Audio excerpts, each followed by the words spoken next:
Estamos de vuelta con más de Buenos Días por BPI TV. Estamos en vivo, son las 8:13 de la mañana. Y con total normalidad se desarrollaron este domingo las elecciones generales en Brasil, donde se eligieron al presidente, vicepresidente, representantes de las dos cámaras del Congreso, legisladores estatales y gobernadores. Para tratar este tema tenemos como invitado a Alejandro Linares. Alejandro, gracias por acompañarnos. Feliz inicio de semana.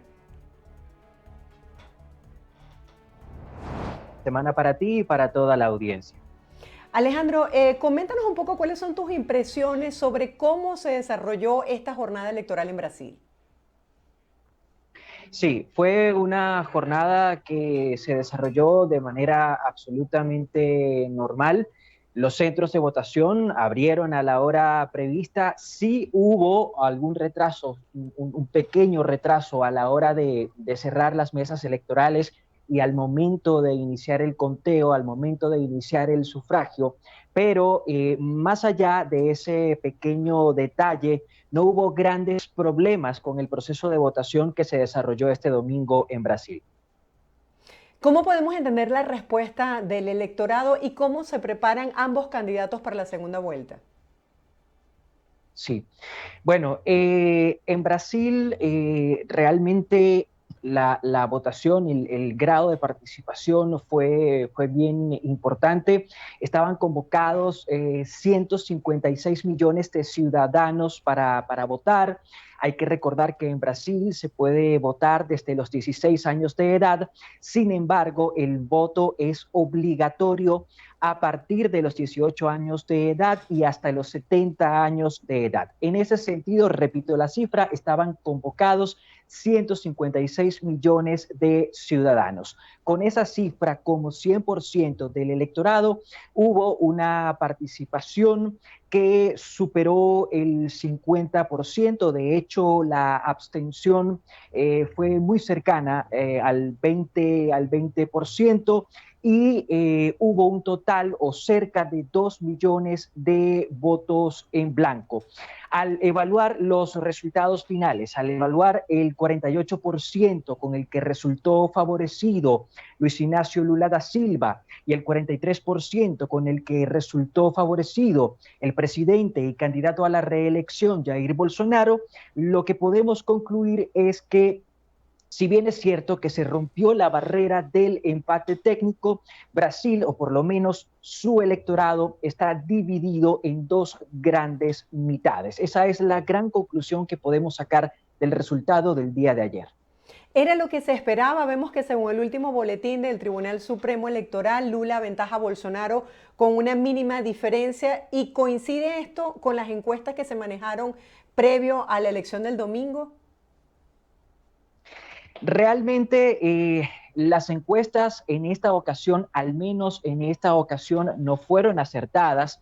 Los sondeos de opinión le daban a Lula, al expresidente Lula, una ventaja de entre 6 y 13 puntos porcentuales por encima de Jair Bolsonaro. Lo que hemos visto luego de la jornada de ayer es que la diferencia entre uno y otro es de apenas 5 puntos porcentuales.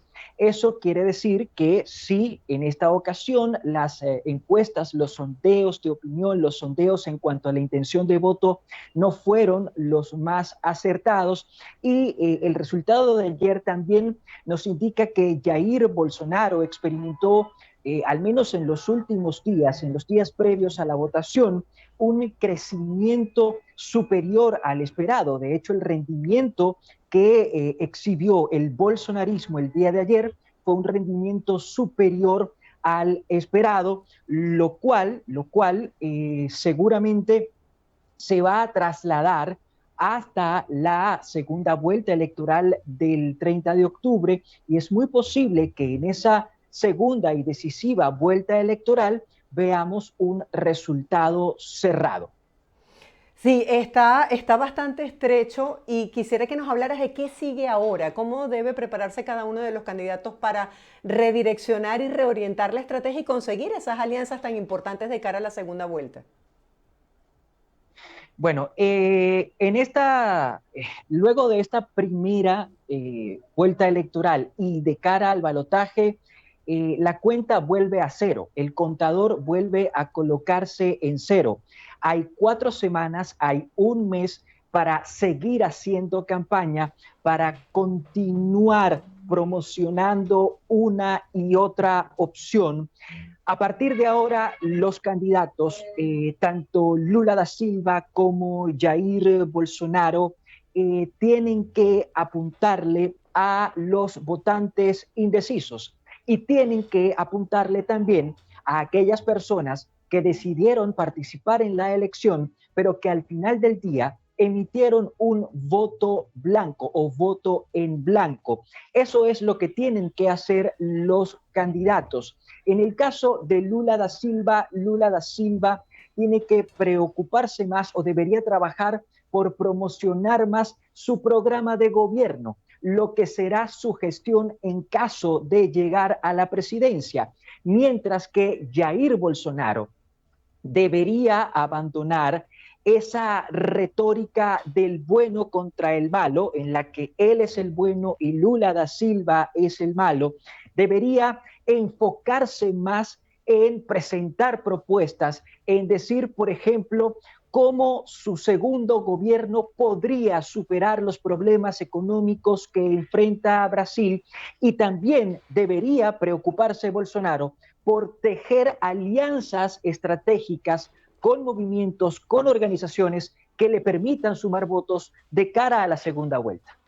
Sí, correcto. Hablábamos que durante el debate televisado hubo falta de protestas o propuestas como tal y la gente criticó ese tipo de discursos porque realmente esperaba otras cosas que respondieran más a las necesidades de la población. Si ponemos en contexto a la audiencia, Alejandro, ¿cuáles son las necesidades básicas, los desafíos que atraviesa actualmente Brasil?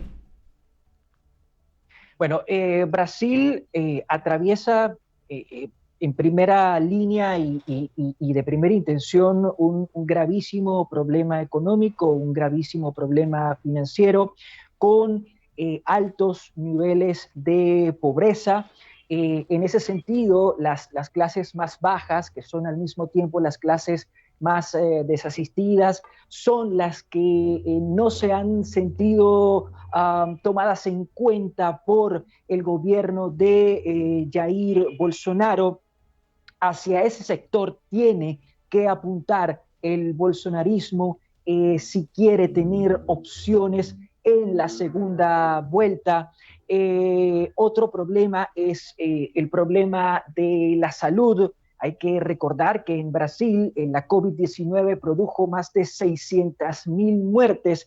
Eso le ha valido duras críticas a la administración Bolsonaro, de manera que si el presidente pretende repetir en la primera magistratura de Brasil, tiene que hablarle a los brasileños sobre cómo abordaría el tema salud, cómo abordaría la crisis sanitaria post-COVID-19 en un eventual segundo mandato.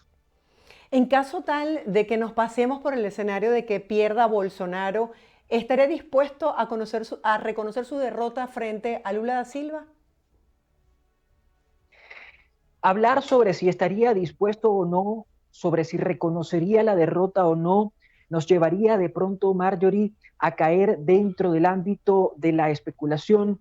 Eso no sería muy responsable. Lo que sí te puedo decir, o lo que sí debo decir, es que los resultados de ayer echan por el suelo las afirmaciones que había estado haciendo el presidente Bolsonaro, quien durante su campaña de cara a la primera vuelta electoral estuvo criticando duramente al Tribunal Supremo Electoral y estuvo sugiriendo además que una derrota suya en primera vuelta, en primera ronda, iba a ser consecuencia de un fraude electoral, no de una victoria legítima por parte de Lula da Silva, sino de un fraude electoral. El resultado de ayer, insisto en las cifras, 48% para Lula da Silva, 43% para Jair Bolsonaro, echa por tierra esa versión de fraude que había puesto sobre la palestra Jair Bolsonaro, y además habla sobre la claridad con la que trabaja el Tribunal Supremo Electoral de Brasil.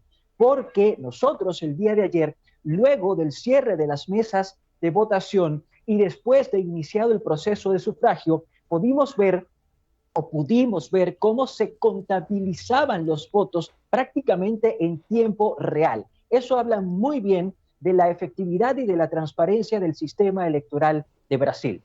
Gracias por la aclaratoria y por poner en contexto a la audiencia, porque bueno, él ha tenido una posición bastante radical con los medios de comunicación y ya no le queda de otra que aceptar los resultados electorales, porque si ya ha hablado del reconocimiento de la transparencia del proceso electoral en esta primera vuelta, pues independientemente de cuál sea el resultado en la segunda, debería mantener esa coherencia. Gracias por acompañarnos, Alejandro. Feliz día. A ustedes, Marjorie, siempre será un placer. Estábamos conversando con nuestro compañero Alejandro Linares, reconocido periodista e internacionalista. Hacemos una breve pausa, no se aparten, queda mucho más de Buenos Días por BPI TV. Nosotros los dejamos con el pronóstico del tiempo en América Latina.